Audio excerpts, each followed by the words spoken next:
Hey, it's Phil Tutor's Math, and welcome to part 2 of Fundamentals Math. Let's begin by briefly discussing the two general types of math problems, numerical and visual. Numerical problems require active steps to find a solution, while visual problems are based on interpretation. This video will focus on numerical problems and how to find the solutions. Most people ask themselves, what is the correct way to solving numerical problems? And the key is through the math acronym PEMDAS. PEMDAS is math's universal order of operation. Without it, there would be inconsistencies with solving numerical problems. Before I break down the parts of PEMDAS, let's highlight a common phrase used to remember it. Please excuse my dear Aunt Sally. This phrase is useful in remembering the order of letters. Now, let's begin to break down PEMDAS, starting with parentheses. Parentheses are represented by two curved lines and are the first step to solving numerical problems if present. Everything within the parentheses will follow the other steps.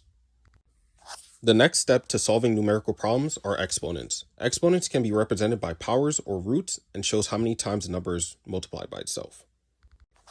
For example, take 4 to the power of 2, which is essentially 4 times 4. 4 is the base and 2 is the exponent, so the answer would be 16. It's important to note that any number to the power of 1 is equal to itself, and any number except for 0 to the power of 0 is equal to 1. The next order of operations are multiplication and division. These you have to work from left to right. Multiplication does not always come before division. For example, if you have a problem 24 divided by 6 times 2, you would have to do the division first, then multiply 4 times 2 to get 80. The next order of operations are addition and subtraction. Similar to multiplication and division, these are worked from left to right, and addition does not always come before subtraction.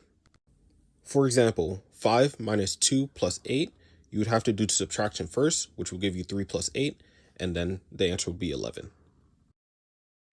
Now let's put it all into practice. First, let's find the parentheses and do what's inside. 11 minus 5 gives you 6, and then bring everything else down the same way. Next is the exponent, which is 3 to the power of 3. That gives you 27, and then you bring everything else in the same order. Next, we do the division, which is 30 divided by 6, which gives you 5. Then you do the multiplication, which is 5 times 2, which gives you 10. Next, you would do addition, which is 10 plus 27, which gives you 37. And then lastly, we do 37 minus 7, which gives you 36. Thanks for watching. I hope you enjoyed the video.